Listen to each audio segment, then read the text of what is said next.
Pay ng mga Pilipino sa balita, sa serbisyo at sa bawat kwento. 86 na taon ng tiwala at sa mga darating pang taon, mas pinalakas at mas pinagtibay para sa Pilipinas. Magandang gabi Pilipinas, Metro and Mega Manila. Tutok na po dito sa programang Lunas Extension sa DZRH at RHTV. Makakasama po Eleni Bensal, and this evening mapalad nga po tayo at napaunlakan ng ating invitation ng ating pinagkakatiwalaang neurologist mula sa Manila Doctors Hospital. I-welcome po natin none other than Dr. Aida Salonga. Good evening, Doc! Good evening, Ella. Maraming salamat din at binigyan niyo ako ng pagkakataong maka-join dito sa iyong magandang programa.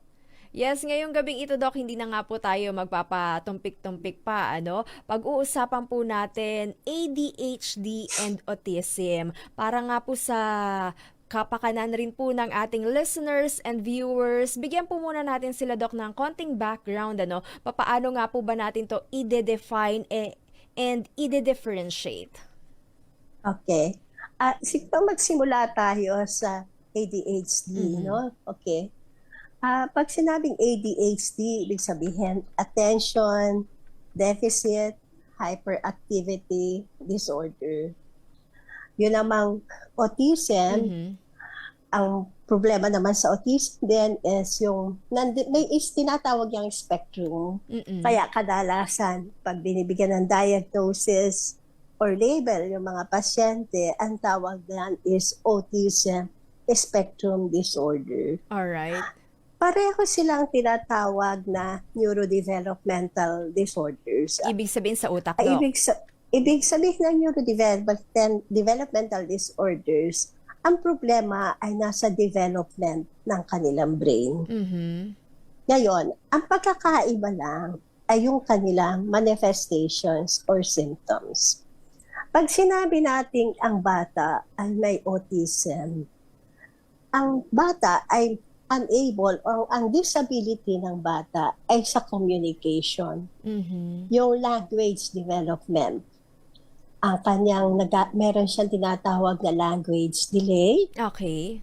Okay. And then, hindi siya, yung kanyang social interaction, hindi niya alam kung paano makihalubilo or maki-interact sa mga tao. Kaya kadalasan, ang unang-unang napapansin, wala siyang parang yung focus. Attention or focus. Walang eye contact. Okay. Hindi siya tumutugon pag tinawag mo, pag sinabihan mo, pag kinausap mo, lalo pa yung medyo malaki-laki na. Wala siyang parang wala siyang attention sa'yo. Pwede siyang sumagot, pero hindi siya tumitingin sa'yo. And this can be detected even in the very early stages of development. Diba, pagka yung bata, mga bandang 4 months old na, 3 months, pwede mo nang kausapin na yung, alam mo yan, Nagre-respond na Nagre-response, no? Studies na pwedeng mag-detect yun at that very age, no? Na parang wala silang response, kahit merong mga stimulation sa tabi nila, iba ang kanilang behavioral response. So, over time, hindi nila ma-develop yung kanilang proper communication skills. Hindi lang yung verbal, hindi lang yung pagsasalita, hindi lang yung verbal language, kundi pati yung kanilang pati yung kanilang tinatawag na non-verbal language. So, yung bawa tayo, pag masaya, masaya ka. Oo, tumatawa. Pag malungkot, wala silang masyadong emotional. Alright. Parang responses or interaction. Kasama ba dyan, Doc, yung no reaction or late reaction? Minsan, di ba, Doc, na nakapagpatawa ka na, tawang-tawa na ang lahat sa grupo. Ikaw naman yung may delay, kumbaga. Oo, or parang wala. Parang kasi sa kanila, parang pare-pareho lang yung kung anong situations. Kaya pati yung tono ng boses nila, kung sila man ay naka-acquire ng language, meron namang ibang nakaka-acquire ng language, ang tono ng boses nila, monotonous. Parang robotic. Oo, sabi lang sila ng sabi, and then when you talk to them, sometimes their responses are both behaviorally and verbally inappropriate. Oo, kaya kung minsan, nagiging outcast sila sa grupo. Hindi sila nai-in sa mga grupo, no? Yes. Oo, so that's how the children with autism would behave, no? Alright. Now, How about kung yung ADHD, Doc? Ito ba yung sinasabi rin nila na parang kulang sa pansin naman yung batang yan? Oo, ang ADHD naman, meron silang 3 component, no? Inattention. Tawag ka ng tawag, hindi ka nga pinapansin. Although may certain stage naman sa development ng mga bata, pwede naman yon, di ba? Minsan, mga 2 years old, mga 3 years old, tawagan mo, hindi sila namamansin, dineded makalalo pa kung naglalaro. Pero itong kanila, nagpe-persist. Inattention. Tapos, impulsivity. Ano ba yung impulsivity? Ay madaling magalit. Okay. Pag hindi niya gusto, nakuha yung gusto niya, nagtatapon, naninira, no? Nag-aaway, no? Madalas And mag-tantrum. Madalas mag-tantrums, no? And then, hindi mo masaway. And then, yung 3 naman, pa-third naman, na behavior na tinitingnan sa kanila, ay yung tinatawag na hyperactivity. Okay. Hindi matali sa upuan. Kumbaga pag nasa school, sila Parang supervisor, ikot-ikot. ikot-ikot lang sila. Ikot-ikot lang sila. Hindi sila tatagyan ng more than 5 minutes doon sa isang ginagawa. So, yun ang kanilang differences. Okay. Pero pwede kasing parehong nandoon. Pareho silang merong tinatawag na comorbidity. May overlap ang ADHD at saka ang autism spectrum disorder. So meaning to say, pwedeng ma-acquire ng isang tao, Doc, itong parehas na kondisyon na ito? Yes, at certain severity lang. So pwedeng mas ma-predominant yung autism kaysa sa ADHD, or in some cases, mas mag-dominate yung ADHD kaysa autism. Anong cause nito, Doc? Kung bakit nagkakaroon ng parang hindi na-develop sa ating brain, di ba? At kumbaga, nagkaroon nga po ng ganitong klaseng sakit. Okay. Actually, hanggang sa ngayon, hindi pa naman talaga natitiyak or napipinpoint kung ano ang cause. Ang alam lang na parang natutupot lang based on the researches ay yung talagang merong some genetic component or hereditary component. So parang kung merong kang kamag-anak or anak na merong kang autism or ADHD, there is a high percentage or possibility na magkaroon ka ng another child with that, no? Okay. Sabi niya, Doc, kanina na parang in early stage, pwede naman ng tukoy, 'di ba, kung may ADHD or autism ang isang tao. Pero pwede ba, Doc, na lumaki na siya tapos at the age of 12 or 18 tsaka lang malalaman na meron pala ADHD o autism ito? ADHD, yes. Ang autism na-detect mo early on. Pero yung ADHD, pwede kasing parang, ay, talagang batang lalaki yan. Kasi karamihan ito nangyayari sa batang lalaki. Ay, ganyan talaga sila, malilikot sila, gano'n, no? So, pagka na lang nagkakaproblema in their task, especially sa school, saka mas nalalaman na this is pala more than the usual likot ng mga bata or more than yung usual na pagiging hyperactive nila. So, pwedeng ma-detect yan at 12 years and above.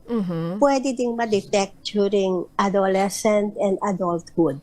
As a matter of fact, may mga pasyenteng nakikita lang during adulthood. Alin yun? Yung mga taong hindi makatapos ng course, papalit-palit ng course. Okay. Kuminsan they are undetected cases of ADHD. That's why, kumbaga, sana maunawaan natin yung mga taong ganon, yung mga batang ganon, hindi dahil sa tamad sila. Di ba, kadalasan ganon lang? Yes, Ay, oo. tamad yan. Talagang pasawayan. Talagang So, we really have to help them. And there is a way of helping them. Okay. Papaano po Oo. muna, Doc, ma-diagnose itong ADHD and autism? Ano po yung mga kailangang procedure na kanilang pagdadaanan? Ang autism muna tayo. Doon muna tayo sa autism, no? Siguro, balik natin yung mga, para mas maano natin. Balikan natin sandali yung tinatawag na parang bakit nagkaroon ng autism, bakit nagkaroon ng ADHD. Meron kasing, para maunawaan ng mga magulang, meron kasing mga tinatawag na mga risk factors para mag-develop niyan. Oo, among patients with autism, ang common na risk factor niyan ay yung mga nagkakaproblema during delivery and during pregnancy. Oo, especially mas malaki na madami pag-aaral na gawa among the very premature babies and among the very low birth weight babies, no? Okay, so yun yung mga predisposing factors, pero hindi naman siya ang napipinpoint pa na definite cause, yun lang. At the same time, smoking and alcohol intake among parents. And of course, syempre, yung background, ang family history, no? Yes.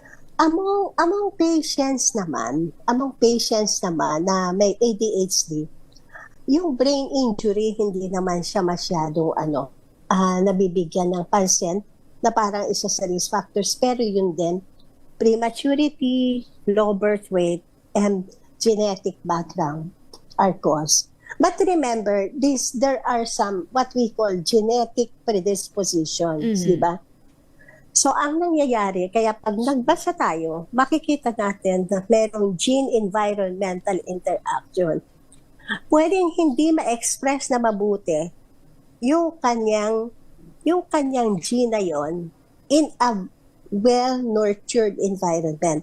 Kaya doon tayo papasok sa sinasabi mo, una, paano natin na-diagnose? At pangalawa, paano natin matutulungan? Yes.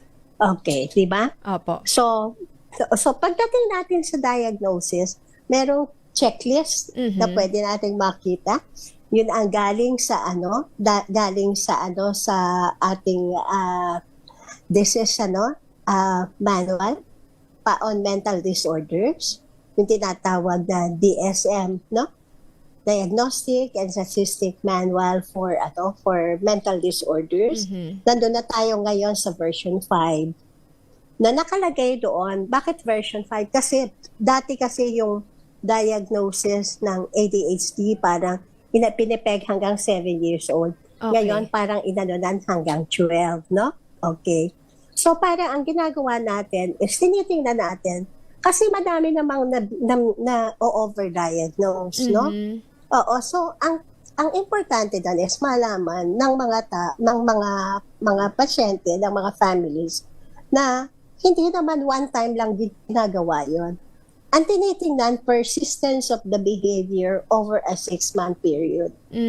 So may observation period, Doc, no? Yes, oo, from different situations.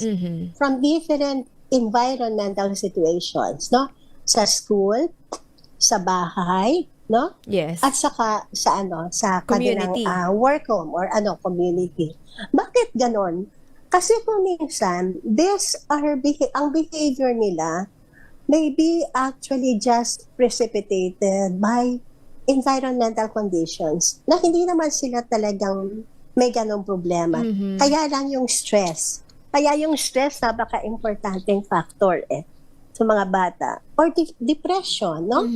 So kung saan sila well accepted, kung saan sila nauunawaan, hindi sila nagiging hyperactive, hindi sila nagkakaroon ng misconduct. Okay. Kung gano'n ang nangyayari, may ibang problema. Hindi siya ADHD.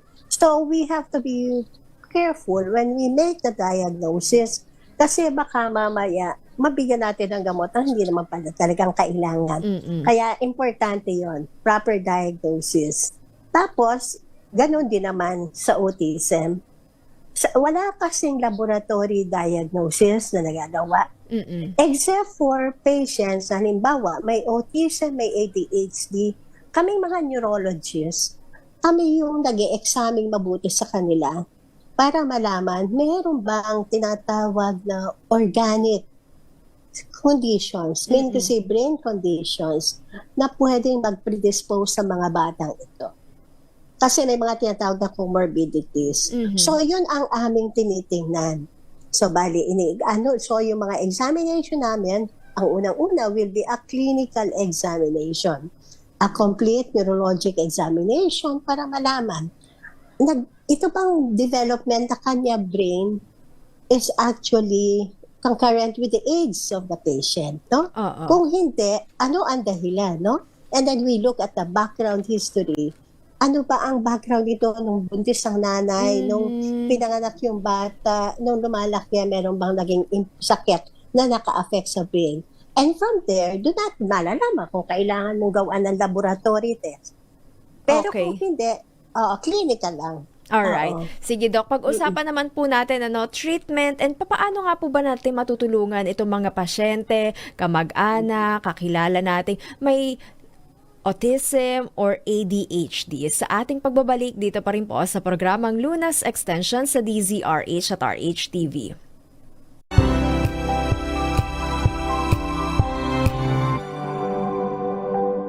Hello, Washi! Laundry day na naman! Yay! Anong meron? Mancha ng chocolate, putik, may libag pa! Kaya natin yan! With Pride Washing Machine Detergent, may triple stain-away formula. Tanggal ang makapit, madikit, at malupit na dumikmancha. Kaya easy-easy ang labada. Mula noon hanggang ngayon! All you need is pride. All you need is pride. ACS.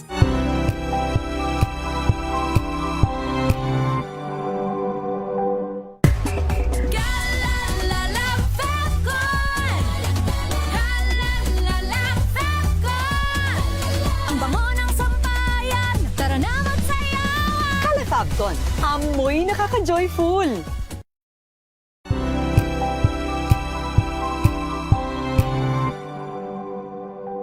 Sa loob ng 86 na taon, DZRH ang naging kaagapay ng mga Pilipino sa balita, sa serbisyo, at sa bawat kwento. 86 na taon ng tiwala at sa mga darating pang taon, mas pinalakas at mas pinagtibay para sa Pilipino. DZRH. Una sa Pilipinas, una sa Pilipino. Serbisyong tapat sa'yo, DZRH.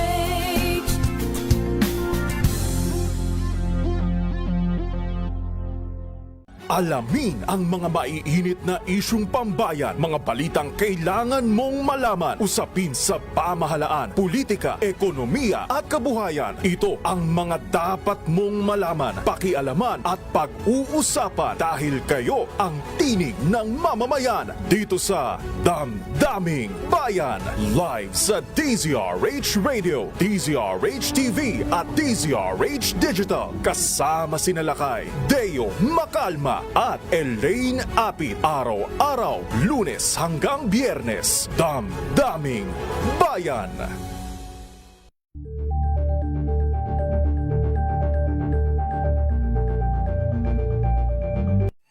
Mga balitang gigising sa inyong umaga. Mga balitang kailangan mong malaman. Nagbabalik po second part ng ating discussion dito pa rin po sa programang Lunas Extension sa DZRH at RHTV. Usapang ADHD and autism ang ating topic ngayon at kasama pa rin po natin via Zoom si Dr. Aida Salonga. Tuloy-tuloy pa rin po, Doc, yung ating discussion. Naiwan natin katanungan kanina kung papaano nga po ba natin, Doc, matutulungan at papaano nga po ba yung proper management and treatment dito sa ADHD and autism. Unahin natin, Doc, sa ADHD. Okay. Okay, so katulad ng nasabi ko kanina, itong mga sakit na ito ay wala naman lunas talaga. Pero namomodify at ang goal ng treatment ay matulungan yung mga bata at yung mga pasyente na ma-situate sa community hanggat maaari kung kayang mailagay sa regular school o kung hindi kayang mailagay sa regular school, mabigyan ng pagkakataon na magkaroon sila ng parang yung Exposure pa rin sa normal life, Doc. Yes, maiayos yung kanilang buhay sa kanilang pamilya at saka sa kanilang community, no? Okay. So, pagdating sa ADHD, ang unang-unang ginagawa dyan is yun nga muna, tinitingnan, meron bang comorbidities na tinatawag? So, yun yung role namin mga neurologists. Meron bang mga kailangang, karamihan kasi sa mga ganyang mga bata, merong comorbidities, specifically, sila ba ay merong nagkaroon ba sila ng mga problems sa brain? Or meron ba silang epilepsy na kasama? Or meron bang other mental health issues? Like, meron bang kasamang depression? Or kung meron ba kung minsan, yung may mga associated na mga psychiatric disorders. So, yun muna ang kailangan linawin para sa ganon maplano ang management. Although yung therapy is a very important part, takes a very important role in the management, pero kailangan kasi maplano kung ano ba yon. So, ang management ng mga batang merong itong problema will be actually a team management. Okay. Team management of the doctors And the family. And the family. Now, depende sino bang mga doctors will be dependent on ano ba mga ibang health issues na bata at mental health issues. It can be a psychologist, di ba? Or it can be other doctors, no? Okay. And then, ang tumutulong sa kanila sa planning ito, pag-monitor developmental pediatrician. How about yung sa autism, Okay. Doc? So, actually, exactly the same din. Ang autism lang, importanteng maunawaan na mataas ang percentage, mga more than 30% of patients with autism may epilepsy. So, kung minsan, dahilan sa hindi sila nakaka-communicate, iba yung fear, medyo aware ang family, baka yung ibang mga manifestations may actually be seizure manifest. So, kung minsan yun, part ng ng screening. So, wala tong, Doc, Pero na prescribed medicine na kailangan nilang inumin. More on counseling and patience siguro, no, ng family na magdi-deal sa kanila? Ang pharmacologic management o tinatawag na gamot ay para doon sa mga batang medyo older na, usually more than 5 years. Meron tayong mga gamot na pwedeng gamitin para doon sa mga batang may severe hyperactivity na hindi talaga makafocus, no? And then yun nga, kung may epilepsy, binibigyan natin ng gamot para sa epilepsy. Kung may problema sa behavior, binibigyan ng mga psychiatrists ng mga gamot para makontrol ang behavior nila para mas madali silang magawa ng behavior therapy. Kung kaya naman muna ng behavior, tinatawag naming behavior modification treatment, yun muna bago magbigay ng mga gamot. Okay. So hindi pare-pareho ang paggagamot sa mga bata, depende kung ano yung kailangan nila. May mga kailangan bang iwasang pagkain, activity, or places na dapat hindi sila dun ma-expose, Doc? Okay. Pagdating sa pagkain, sa totoo lang wala. Ang dami-dami mga sinasabi, pero based on studies, wala talaga. Even chocolates na maaring, Doc, na makapagpa-hyper sa kanila. Hyperactivity, or sugar, or Yes. Actually, if you go if go to scientific journals, wala naman. Ang meron lang limitation sa pagkain, yung mga batang nakikita namin or na-diagnose namin na merong mga inborn errors sa metabolism. May mga bata na ganito na halimbawa, meron silang mga deficiencies ng ibang mga enzyme. So may mga binibigyan ng mga special precaution para sa kanilang mga diet, no? And nadadiagnose naman ito. So pagka gumagawa tayo ng newborn screening, yung expanded newborn screen, nakikita natin to. And over the years, during development, kuminsan pag nasundan natin na nagre-regress sila yun. Pwede. So sila yan talaga ang may dietary modification. Yung iba na wala namang ganitong pangangailangan, hindi naman natin kailangan. Mga glucose 6-PD deficiency, yan. Kaya may mga iniiwasan yan na mga gamot, no? Oo. Kaya importante yung screening from the very start. Oo, no? Oo. Okay. Tapos, so yun ang sa pagkain. Wala naman talaga. So wag nating parusahan yung mga bata na hindi matikman yung mga Masasarap. pagkain bata. Ayan. Kasi pulos lang yan. Pulos mga anong tawag dito?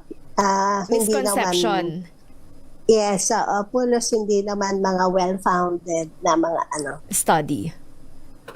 Oo. Alright. Doc, marami pa po sana tayong katanungan but we are running out of time, ano? Para nga po sa mga tagapakinig natin, taga-subaybay na maaari nga pong encounter ng ganitong klaseng ADHD and autism sa kanilang mga family members. Any message po, Doc? Okay. Thank you, Ella. Actually, ang gusto ko lang lagi i-message sa mga magulang ay ganito. Una muna dun sa mag-aanak, make sure na during pregnancy, avoid too much stress. And nutrition for the parents, for the mothers are very important. Avoid the risk factors, which is smoking and which is alcohol also. And then, during pregnancy or after pregnancy also, yung mga bata who are at risk, dapat maagang na-screen. Who are these babies? Ito yung mga babies who had very premature, babies who are of low birth weight, 1,500 kilograms and less, and babies who have been subjected to the neonatal ICU na nagkaroon ng problema during pregnancy, during delivery. So ito yung mga babies who are at risk for what we call neurodevelopmental disorders. It's not only autism and ADHD, but also yung ibang neurodevelopmental disorders. And something can be done if early intervention is done. Kasi yung brain, over the years, yan di ba? Yes. Malabol pa, may tinatawag tayong neuroplasticity. So harang maaga, wag po nating sabihin, ganyan ang tatay niya bago nagsalita ay 2 taon. So hihintayin ko muna 2 taon kasi late na po yun. So what we call early intervention is very important, no? Maraming salamat, Dr. Aida Salonga. At para nga po sa mga gusto pong magpakonsulta sa inyo, your clinic address and hotline number, Doc?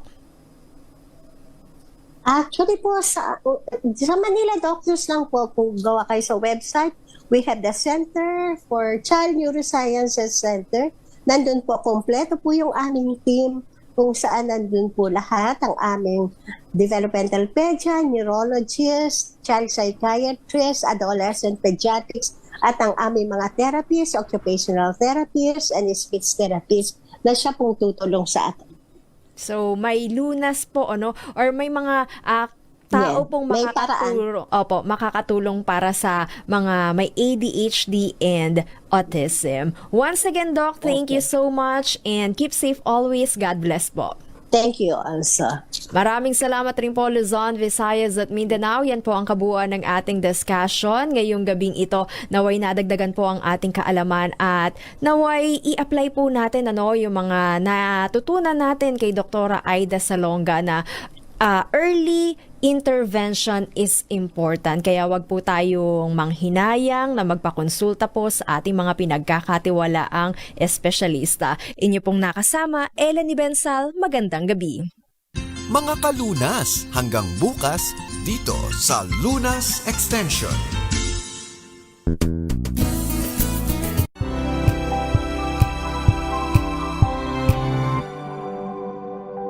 Sa loob ng 86 na taon, DZRH ang naging kaagapay ng mga Pilipino sa balita, sa serbisyo at sa bawat kwento.